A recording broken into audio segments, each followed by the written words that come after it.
ternyata Habib Rizik hilang. Yang kedua yang duduk di sini, Imad Muhibbin Habib Lutfi semua. Nanti dulu, jangan dulu jawab. Sampai bukti di Masjid Balai Raksa ingin kedatangan Habib Lutfi, tidak sampai batunya dibawa ke Palongan, ditandatangani, tanda tangannya masih ada di Masjid Balai Raksa. Itu pertanda bahwa di sini masih Muhibbin Habib Lutfi bin Yahya.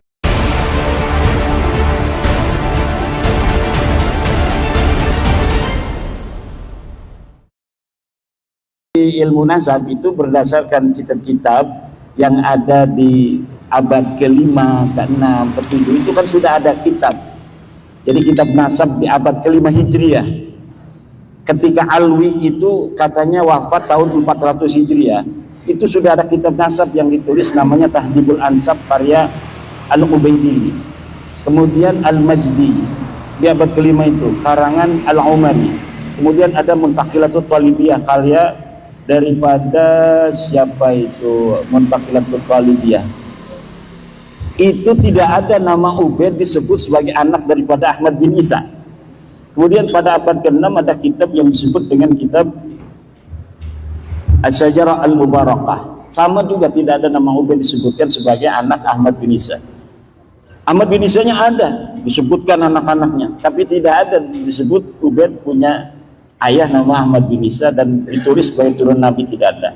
Di abad ke-7 ada kitab Al-Fakhri. Di abad ke-7 juga ada kitab Al-Asili. Ada abad ke-8 kitab As-Sabatul Musad. Abad 9 kitab Umdatul Talib. Itu tidak ada semuanya itu yang menyebut Ubaid itu adalah anak daripada Ahmad bin Isa. Lalu kapan mereka itu mengaku sebagai turun Nabi? Ya di abad 9. Ada seorang Ba'lawi namanya Ali bin Abu Bakar As-Sakran. Dia menulis sebuah kitab namanya Al-Burqatul Musyiqah. Lalu dia menuliskan silsilahnya sampai ke Rasulullah melalui Ahmad bin Isa itu. Jadi tertolak di situ. Tertolak karena tidak berdasarkan kesamaan data antara yang diakui dan yang telah dicatat oleh para ulama di abad sebelumnya. Nah, dari situlah kecurigaan itu kemudian membawa saya untuk meneliti lebih jauh setiap nama-nama itu yang diklaim oleh Ba'lawi sebagai imam. Ubaidillah itu jadi Imam Ubaidillah. Dia seorang mujtahid sama dengan Imam Syafi'i gitu. Saya cari di hari hidupnya Ubaidillah, yaitu 383 Hijriah dia wafat. Ternyata di abad itu tidak ada satupun kitab fikih yang mencatat nama Ubaidillah sebagai imam. Kitab sejarah di Hadramaut, di Tarim, yang menyebutkan nama seorang ulama namanya Ubaid, tidak ada. Tidak ada sama sekali. Baik Ubaid maupun anaknya Alwi yang katanya seorang muhaddis, perawi hadis, tidak ada disebutkan. Alwi punya anak namanya Muhammad, tidak ada, ini orang fiktif semua. Muhammad punya anak namanya Alwi, fiktif juga, nggak ada orangnya. Alwi punya anak namanya Ali Qalikosan, nggak ada orangnya. Sejarahnya ditulis itu pada abad 10-11 dengan begitu tinggi beserta keramat-keramatnya, tidak terverifikasi di dalam kitab-kitab di mana dia hidup.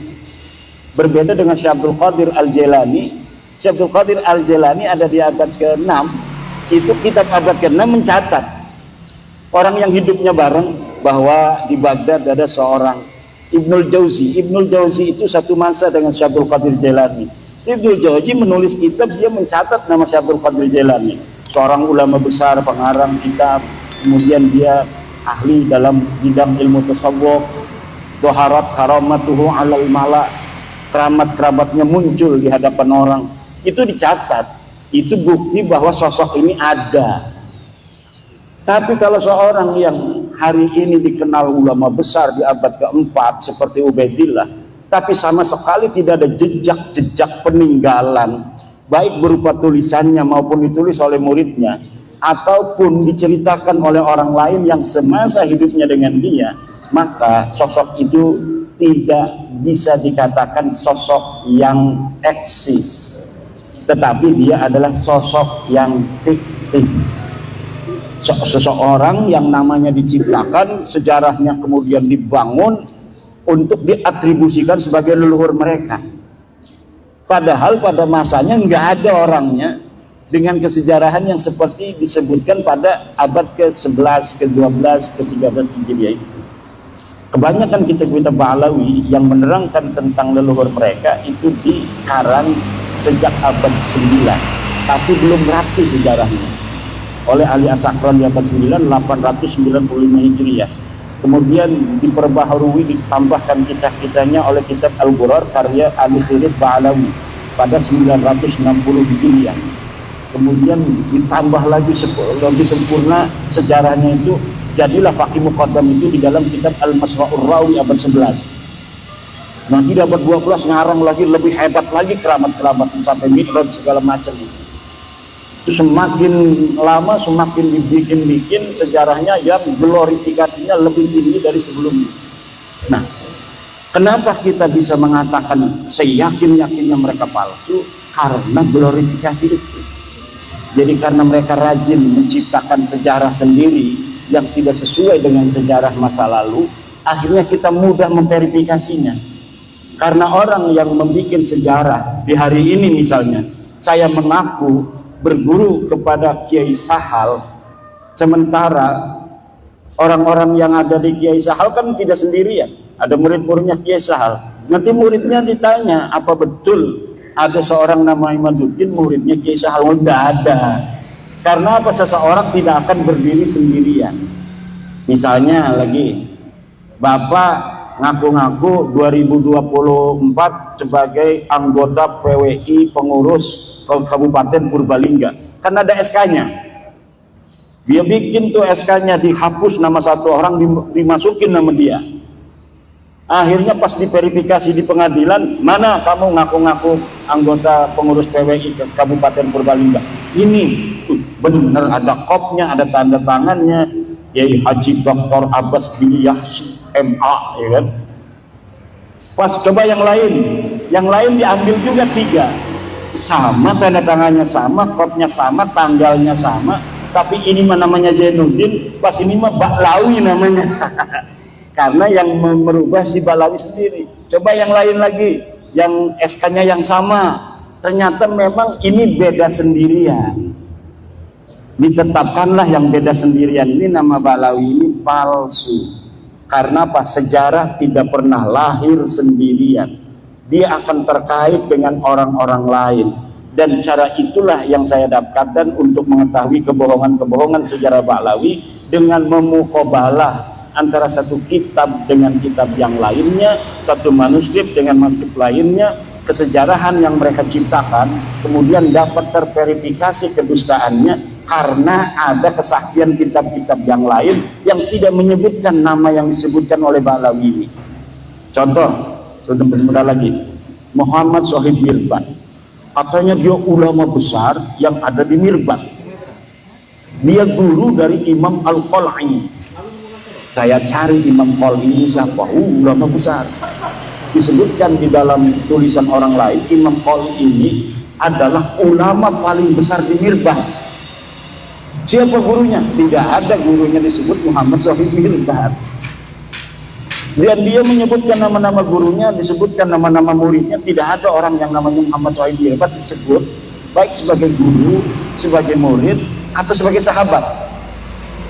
Saya cari seluruh kitabnya itu yang ada di abad ke-6, ke-7, nggak ada yang menyebutkan seorang di Mirbat. Ada yang namanya Muhammad bin Ali Shahid Mirbat. Jadi besarnya nama Muhammad Shahid Mirbat di abad 11-12 itu yang ditulis dalam kitab Ba'lawi tidak terverifikasi di masanya, karena kitab yang ditulis di masa itu sudah banyak dan sama sekali di Difar tidak ada ulama yang bernama Muhammad bin Ali Shahid Mirbat. Bahkan nama Shahid Mirbat terverifikasi nama orang lain. Jadi ada sebuah kitab menyebutkan Shahid Mirbat itu untuk seseorang namanya Muhammad Al-Akhal Al-Manjawi sahibu Mirbat. Jadi Ahmad bin Muhammad Al-Akhal sahib Mirbat itu nama raja di Mirbat. Diambil nama sahib Mirbatnya itu menjadi apa namanya gelarnya dia. Muhammad bin Ali-nya diciptakan. Muhammad bin Ali-nya diciptakan dan terverifikasi nama ini fiktif. Begitu pula keramatnya Pak Muqaddam. Muqaddam bisa mikrot segala macam, tidak ada. Tidak ada orang di masa Pak Muqaddam yang menulis Pak Muqaddam sebagai ulama. Tidak ada. Jangankan keramatnya besar, sebagai ulama saja tidak ada. Demikian untuk yang selanjutnya itu kita bisa diskusi. Mudah-mudahan ada manfaatnya pertemuan kita kali ini. Wallahu wal muwaffiq ila aqwamit thoriqin. Wassalamualaikum warahmatullahi wabarakatuh. Terima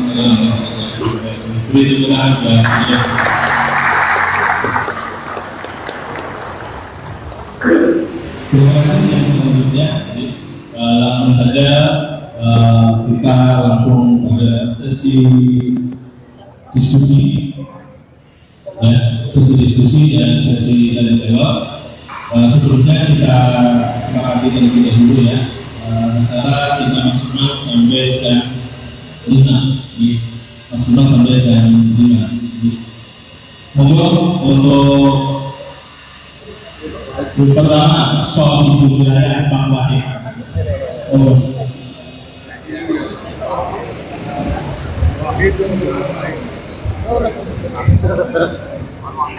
Assalamualaikum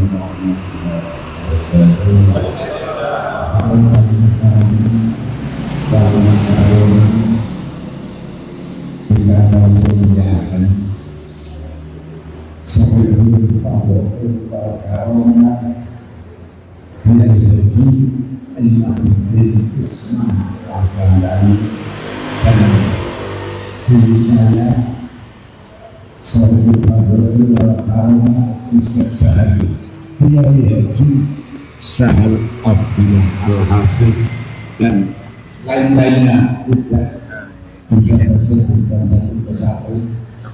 Yang pertama, Romo Kiai Mahyudin. Saya memperkenalkan diri, nama saya Wahid Wahyudi. Bagaimana sampai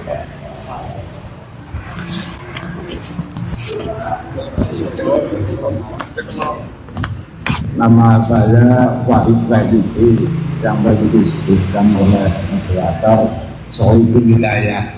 Dan pertama saya menerima Al-Mukarram Sohibul Badr Ilmu Ustaz Al-Aduna.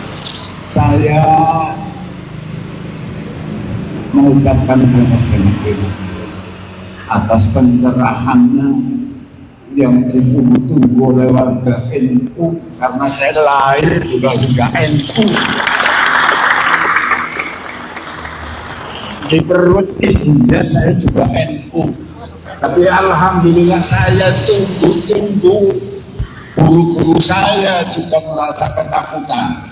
Kalau ada Habib bagaimanapun tetap dihormati karena mengaku dzurriyyatul Rasul. Nah, dari dulu udah ada pakai Mahyudin, Pak Kiai kok dari dulu tidak ada. Tapi bukan nopo-nopo, terlambat, lebih baik terlambat daripada kecepatan masuk rumah sakit. Filosofinya dari kendaraan. Saya teringat barangkali salah apa betul, saya sih dari dulu kurang senang sama Habib. Guru saya itu mengajarkan begini, kok nanti salah ya kalau nanti direvisi. Jadi yang punya unek-unek sama ya nggak usah bertanya, mau kok komen, oke? Itu kata guru saya, hid laisal ansub bin nasab walakinnal ansub bin ilmi wal amal. Sehingga itu saya senang sekali, karena dengan ilmu kita tahu, apalagi tadi diberikan pencerahan oleh Al-Mukarram sangat luar biasa. kok yang bangkit, kok yang di pinggir kali Lawing dulu, bukan di pusat. Padahal kita menunggu sudah Bapak Gelur, Pak Kiai sudah Bapak Gelur, Kiai seluruh Indonesia. Tapi kok PBNU-nya kok cium-cium saja, kayak umpetan gitu loh ya. PBNU-nya itu untuk member saya, karena saya orang awam. Ya, apalagi PCNU Kabupaten Purbalingga ya orang punya daya kekuatan karena yang di pusat saja diam. Nah, untuk itu sekali lagi saya doakan Al-Mukarram Bapak Kiai Haji Imaduddin mudah-mudahan setelah memberikan pencerahan diberikan keselamatan, dan terus silahkan bawa ke seluruh Nusantara. Mudah-mudahan kita yang mendengarkan tausiahnya tadi mudah-mudahan mendapatkan pengertian yang bermanfaat. Sekali lagi saya ucapkan terima kasih dan alhamdulillah lewat Al-Mukarram hadir di Pondok Pesantren Aqsal Madinah jadi ngerti PPI. Saya kemarin nggak ngerti, alhamdulillah saya jadi ngerti. Demikian yang saya sampaikan, kurang lebihnya mohon maaf yang sebesar-besarnya. Assalamualaikum warahmatullahi wabarakatuh. Terima kasih kepada Pak Kiai Wahid. Ini semacam testimoni. Lalu yang selanjutnya,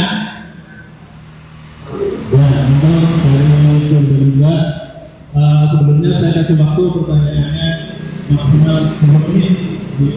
Cuma aku maksimal 2 menit. Kalau tadi saya nggak berani nyekat. Saiful Wilayah. Belum di Islamnya saya Purbalingga. Ini sami jadi saya tidak bertanya, tapi testimoni.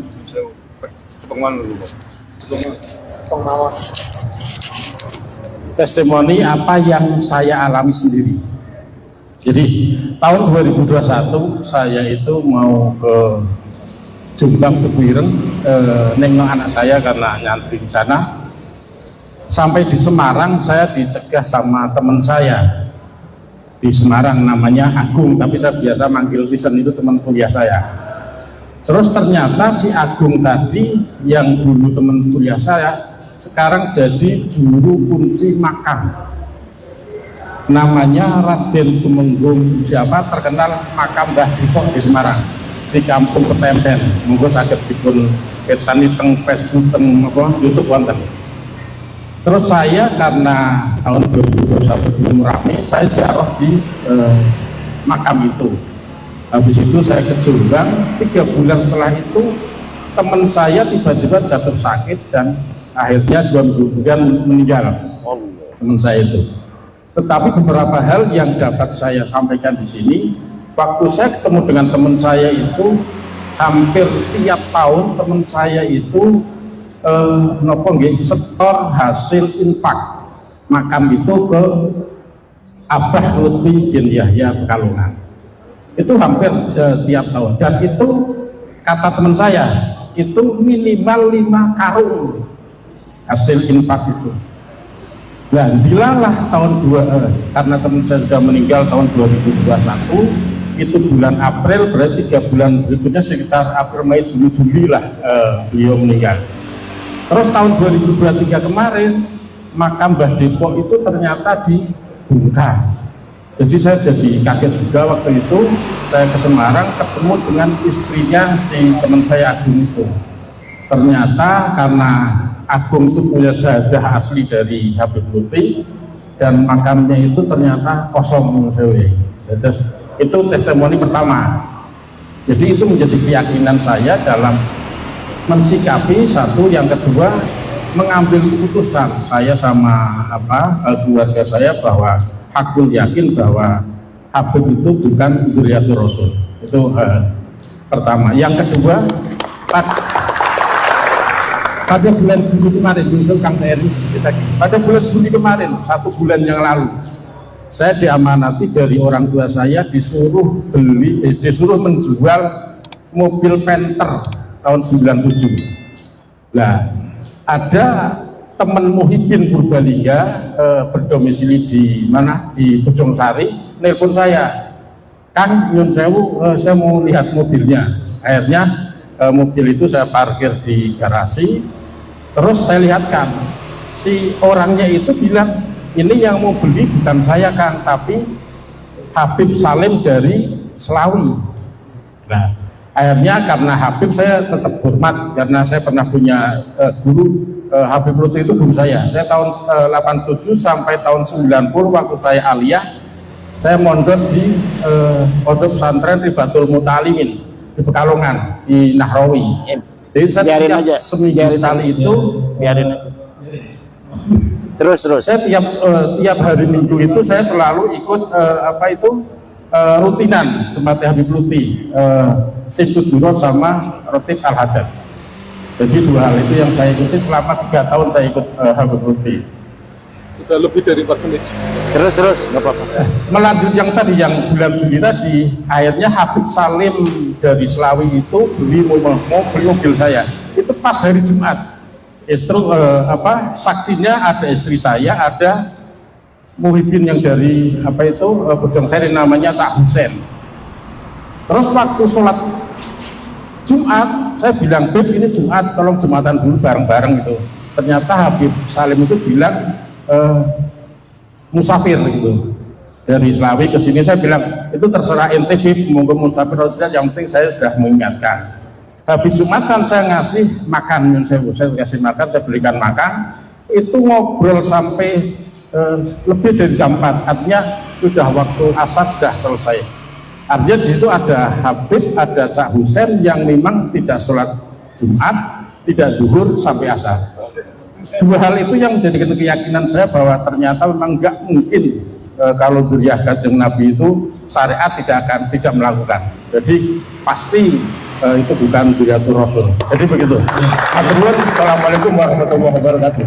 Ini banyak. Selanjutnya Nggak sholat. ini testimoni dari selanjutnya Pak Terus kalau testimoni biarin aja, bagus itu.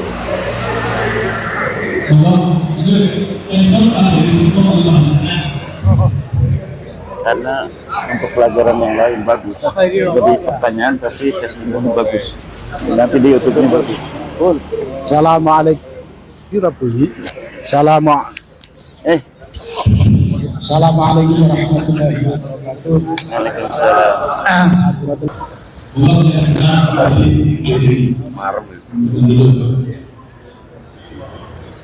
Assalamualaikum warahmatullahi wabarakatuh. Yang saya hormati Kiai Imad, yang saya hormati Sohibul Mahad, Kiai Sehel, sebenarnya kita semua mempunyai perasaan yang sama.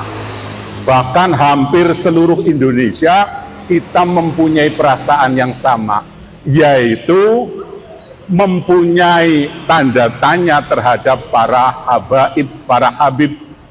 Nah, untung ada seseorang yang berani menarik pelatuk, sehingga pelatuk yang lama sudah siap, ini tidak ada yang berani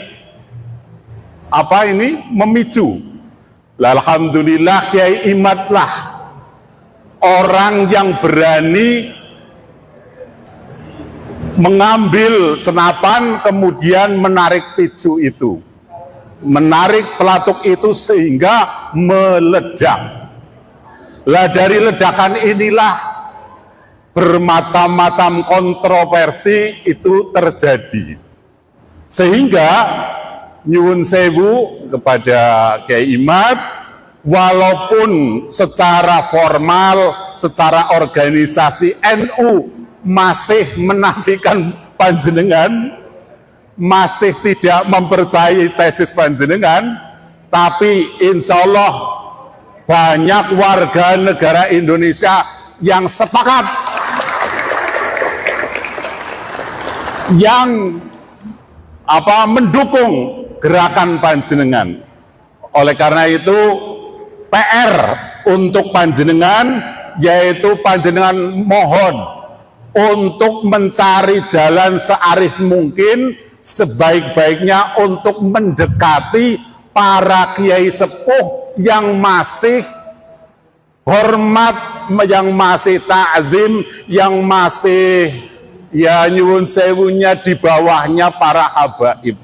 Lah kiai-kiai itulah monggo panjenengan dekati. Gerakan Imaduddin ini mempunyai PR untuk mendekati bagaimana caranya agar para kiai sepuh yang menolak panjenengan itu bisa luluh. Sekian, assalamualaikum warahmatullahi wabarakatuh.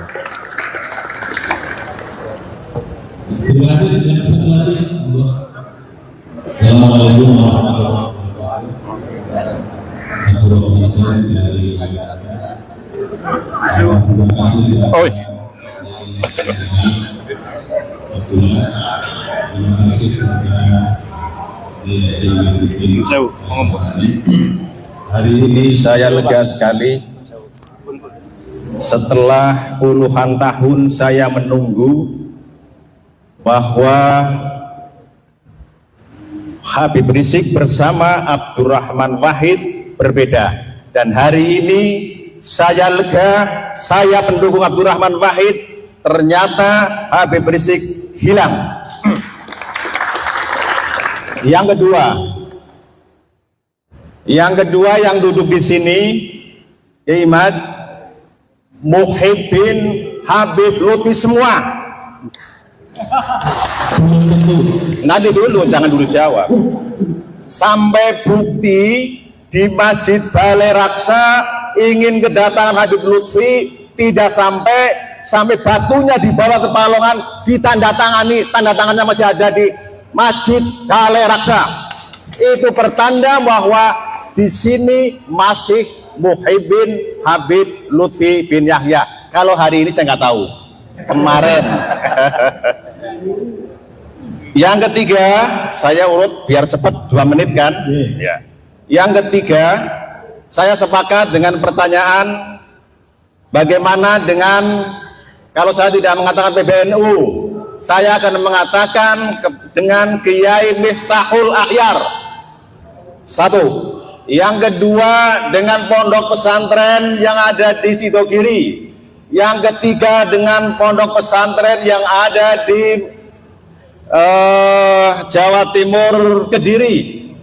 Dan bagaimana menyikapi seorang kiai dan anak buahnya yang umatnya ribuan juga masih tetap tidak ke Kiai Imad, juga tidak ke Kiai Habib. Bahkan Habib itu bernaung di situ, yaitu, dan saya salah satunya adalah Muhyiddin Mbah Maimun Zubair. Tapi saya sudah menentukan sikap, saya mendukung Kiai Imad. Mbah Maimun Zubair beserta kiai-kiai di bawahnya belum ada yang memberikan sikap tegas. Itu yang di tengah-tengah. Kemudian ada di Kediri, ada yang di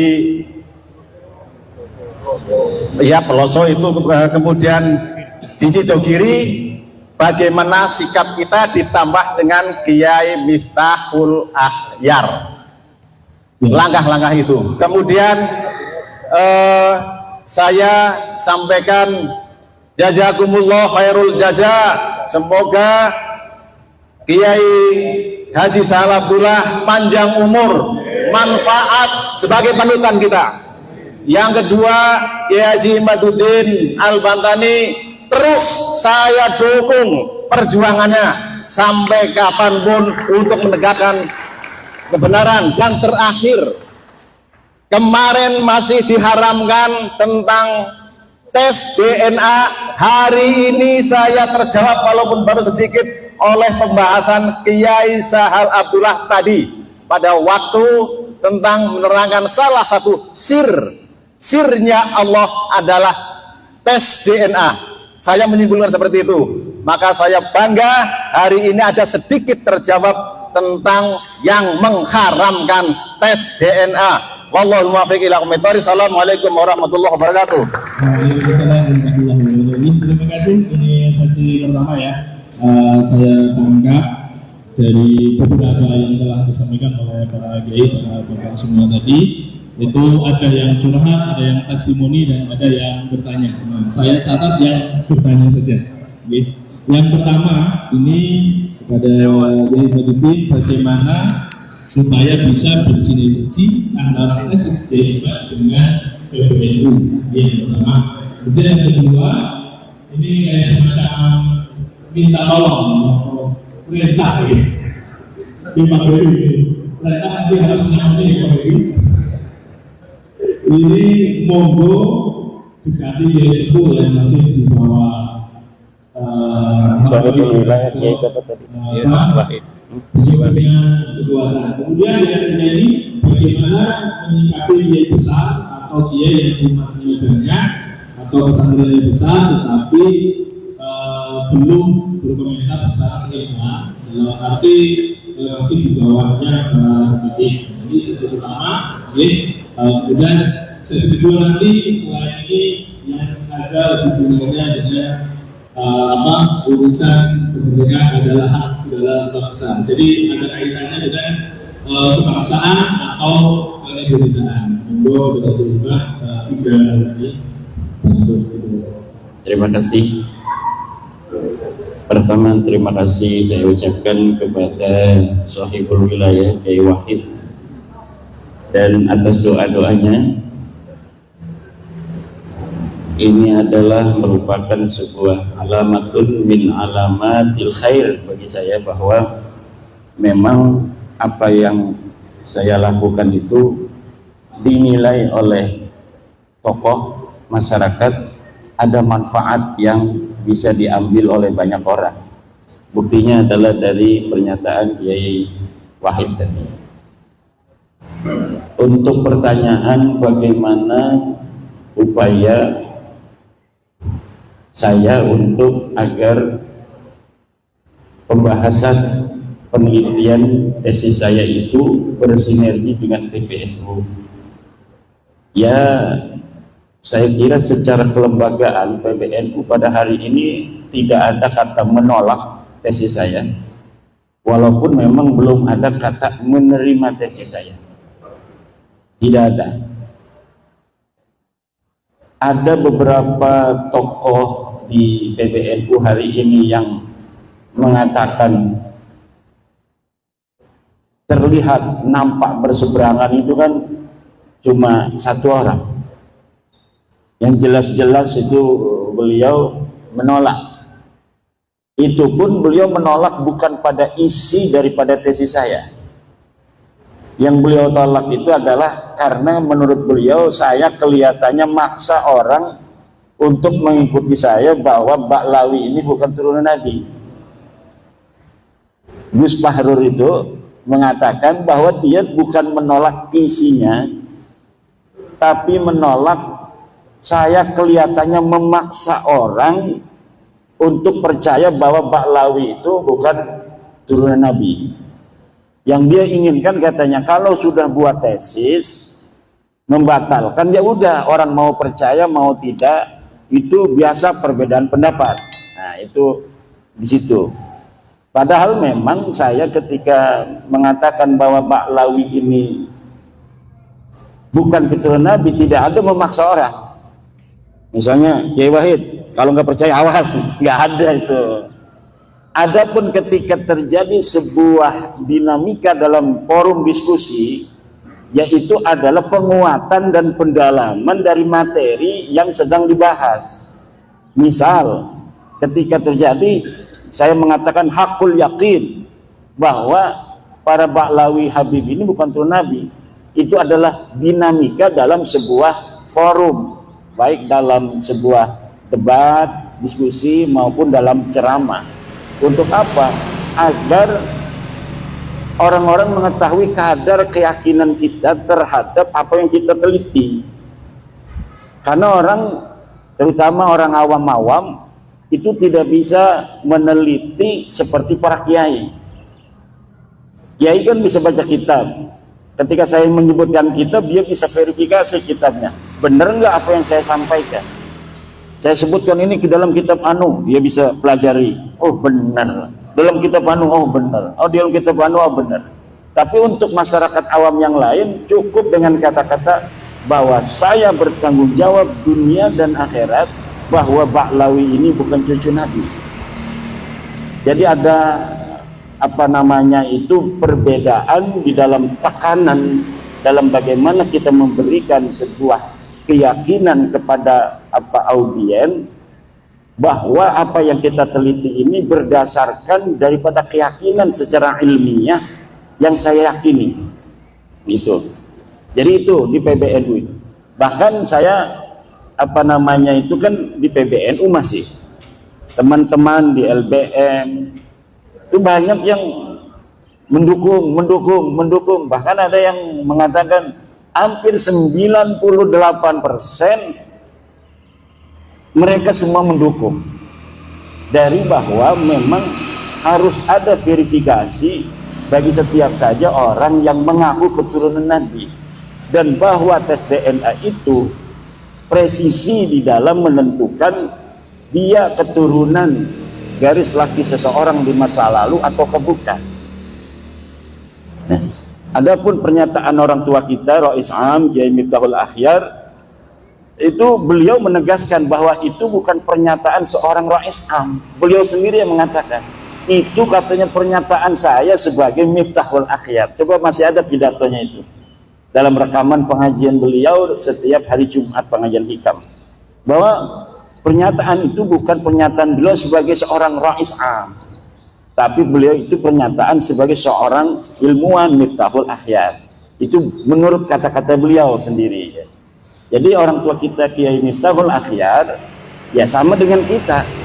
Kita sebelum ada orang, misalnya saya sebelum meneliti itu bahwa ya Habib ini turunan Nabi.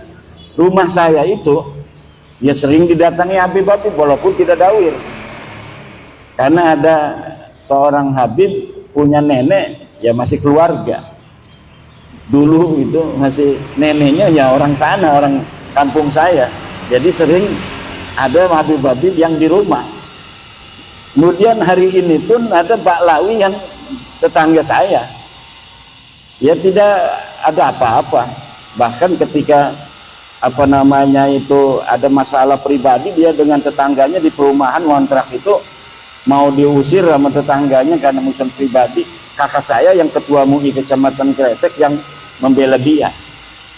Tiap hari itu Ba'lawi itu nongkrongnya di material paling besar di Kresek, yang kakak daripada ibu saya. Namanya material Pasir Indah. Itu tiap hari Ba'lawi itu nongkrongnya di situ, temenan dengan apa namanya anak daripada kakak ibu saya itu, yang tidak ada masalah. Kalau misalnya apa namanya urusan secara kemanusiaan, yang jadi masalah adalah ketika dia mengaku keturunan Nabi kemudian minta uang dengan memaksa dan sebagainya. Nah, jadi tidak ada urusan pribadi di dalam masalah penelitian nasab para habaib ini.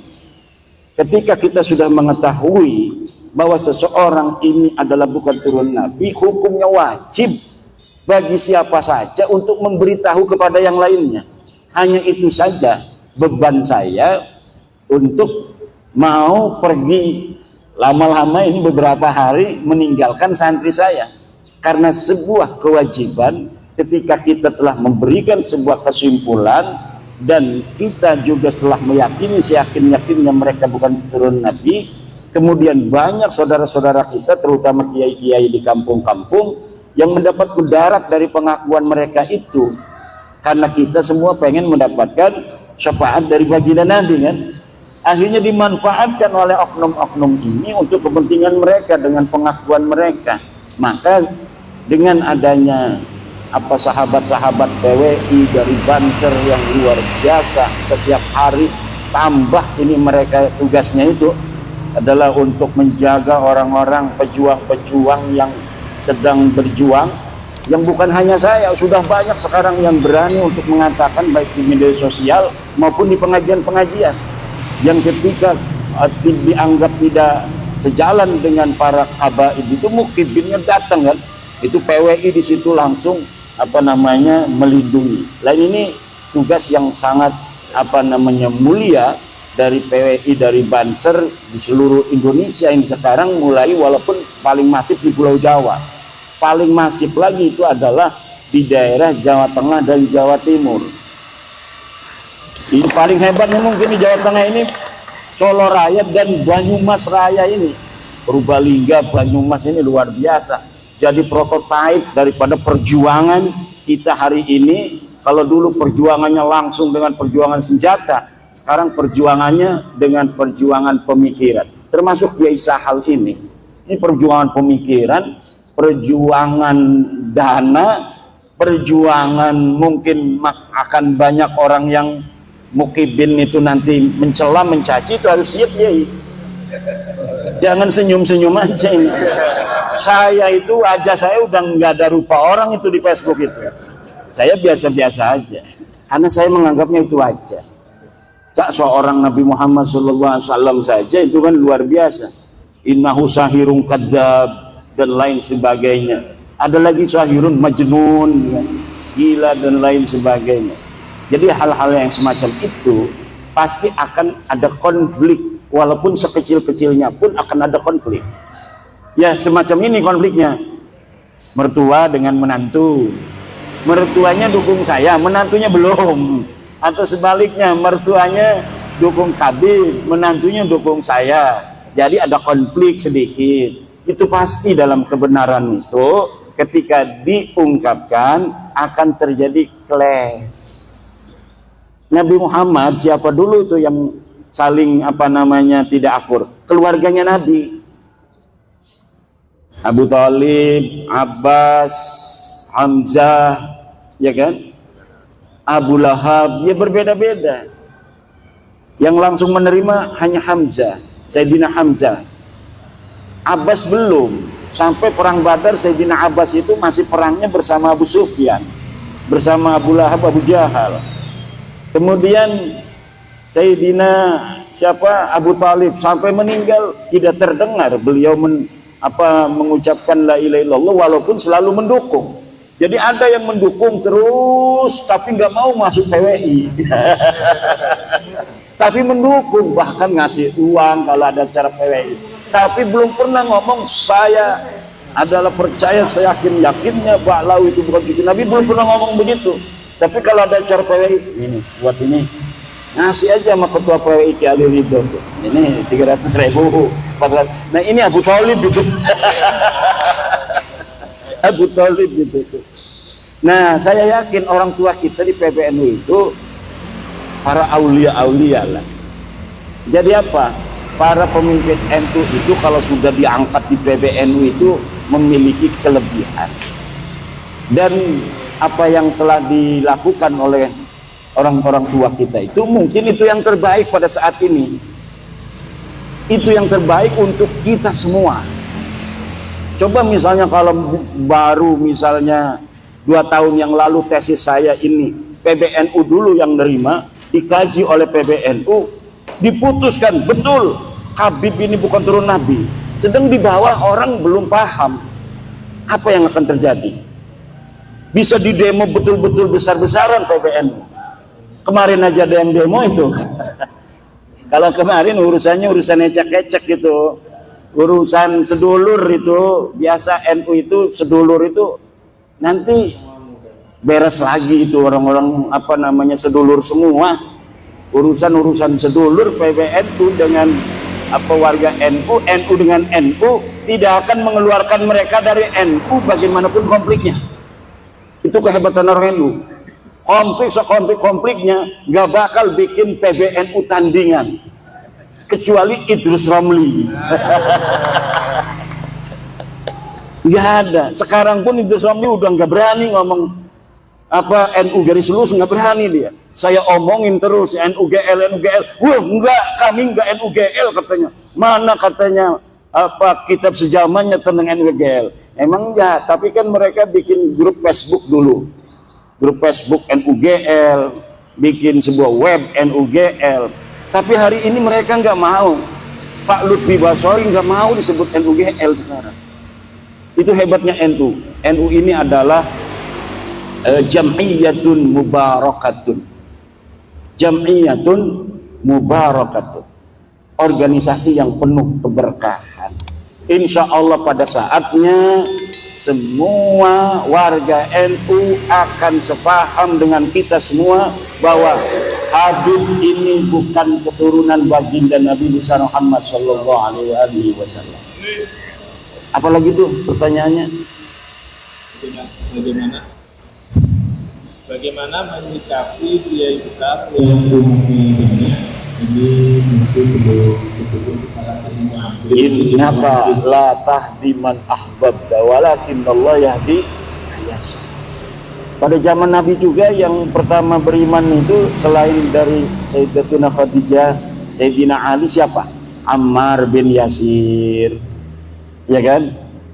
Siapa lagi itu? Sumayyah, kan? Orang-orang ya kelas-kelas kita semua, Bilal bin Rabah. Tapi nanti lama-lama semuanya. Kalau dari atas dulu kurang cantik, tapi kalau dari bawah luar biasa itu. Nah, saya setuju tentang tadi antara Sayyiduna wa Maulana Abdurrahman Wahid dan Rizik Syihab.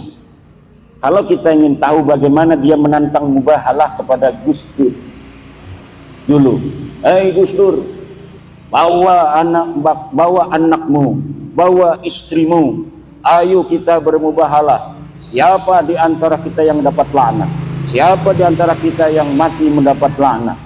Kalau saya dalam kebenaran, maka kau akan mati mendapat laknat. Kalau kau dalam kebenaran, saya dan keluarga akan mendapat laknat. Mati dalam su'ul khatimah katanya kan, mati hina dina. Gus Dur udah meninggal apa belum? Gus Dur sudah wafat dan dunia menyaksikan Gus Dur wafat dalam keadaan mulia. Gus Dur wafat sebagai seorang presiden yang diiringi sampai liang kuburnya dengan penghormatan paling tinggi dari negara Republik Indonesia, dihadiri oleh presiden dengan iringan la ilaha illallah oleh para santri. Ribut antara pas pampres, antara protokol negara dengan protokol santri. Pas pampres pengennya pakai dar, santri ya ilaha illallah, ngacak semuanya, pengen menghormati Gus Dur untuk terakhir kali. Ketika dia sudah ditanam, sudah didafnu, kemudian mulai dari dia itu dikubur, doa-doa suci dari masyarakat untuk dia sampai hari ini tidak pernah berhenti. Ini menunjukkan Gus Dur radhiyallahu anhu wafat dalam kemuliaan. Ketika hidup dia hidup dalam kebenaran, menegakkan kebenaran, dan ketika wafat dia wafat husnul khatimah, wafat dalam keadaan mulia. Sekarang tinggal musuhnya yang mubahalah itu. Kita akan saksikan yang berani bermubahalah dengan Gus Dur itu bagaimana akhir hidupnya, dan hari ini alamannya sudah mulai nampak. Bagaimana setiap hari dia merendahkan dirinya dengan kehinaan, terus menuju titik nadir kehinaan yang